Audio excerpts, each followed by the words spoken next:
एकदम ऐसे बनेगी। बंध श्रृंखला की बात करें तो बंध श्रृंखला इस प्रकार से बनाइए कि एक डब्बा बने।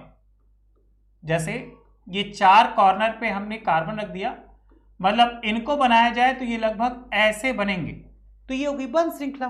बताइए क्या ये बात मेरे बच्चों को समझ में आ गई?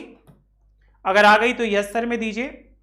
तो हम इसके आगे बहुत ही मोस्ट इंपॉर्टेंट बताएंगे जो आपकी 100% आ जाएगा। क्या? IUPAC।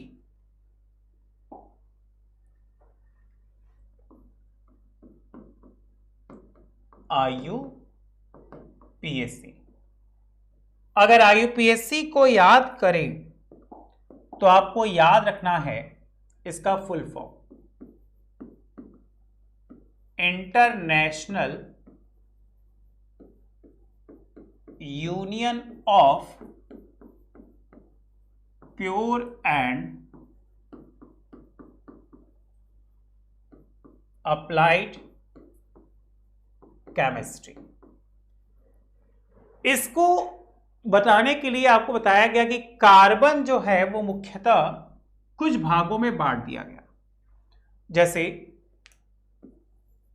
कार्बन की संख्या के आधार पर IUPAC नाम, कि कार्बन 1 है तो मेथ, 2 है तो एथ, 3 है तो प्रोप, 4 है तो ब्यूट, 5 है तो पेंट, 6 है तो हेक्स, 7 है तो हेप्ट, 8 है तो ऑक्ट, 9 है तो नोन और 10 है तो डिक। ठीक, ये हो गया स्टेप नंबर 1।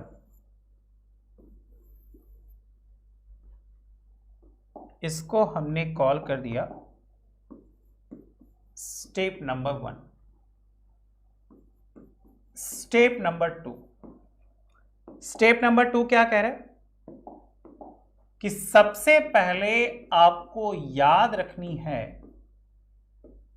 पूर्व लग्न, इसके बाद कार्बन की संख्या, इसके बाद अनुलग्न। ये हो गया हमारा स्टेप नंबर 2। इसके बाद हमें याद रखनी है क्या? स्टेप 3। स्टेप 3 में बच्चा याद रखिएगा बॉन्ड। कैसा बॉन्ड होना चाहिए? सबसे पहले होना चाहिए एकल। अगर एकल बंध है तो 2 कार्बन के बीच ऐसे सिंगल बॉन्ड दिखाइएगा, और जब भी 2 कार्बन के बीच ऐसे सिंगल बॉन्ड आएगा तो यहां पे एक अनुलग्न आएगा। क्या? एन। चलो भाई आगे चलो। द्विक बंध मतलब कार्बन कार्बन के बीच डबल बॉन्ड, तो अनुलग्न क्या आएगा? ईन। फिर त्रिक, त्रिक बोले तो कार्बन कार्बन के बीच में ट्रिपल बॉन्ड, क्या? आइन। और मेरे बच्चों को बहुत अच्छे से याद हो गया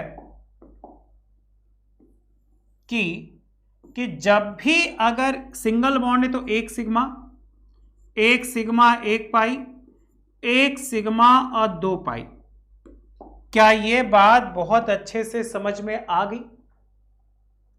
स्टेप 1, स्टेप 2, स्टेप 3। आइए स्टेप 4 में। जब भी हम स्टेप 4 की बात करेंगे तो हमेशा याद रखिएगा, नंबर 1, लंबे श्रृंखला को चुनें।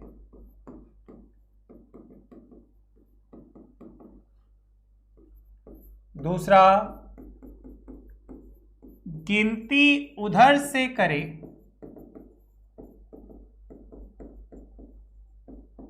जिधर से पहले क्रियात्मक समूह आए।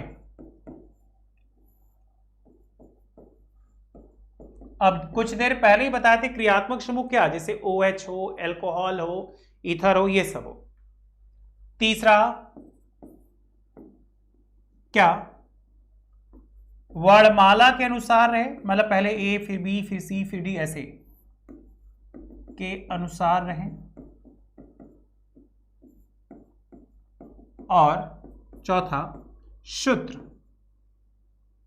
पूर्व लग्न प्लस कार्बन की संख्या प्लस अनुलग्न।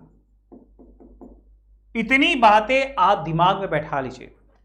अगर बच्चों इतनी बातें आप दिमाग में बैठा लेंगे तो 100% आपको ये टॉपिक बिल्कुल क्लियर से हो जाएगी। ये था हमारा स्टेप नंबर 4। एक स्टेप आपको और बता दे रहे, कम से कम 5 स्टेप याद रखिएगा। स्टेप 5,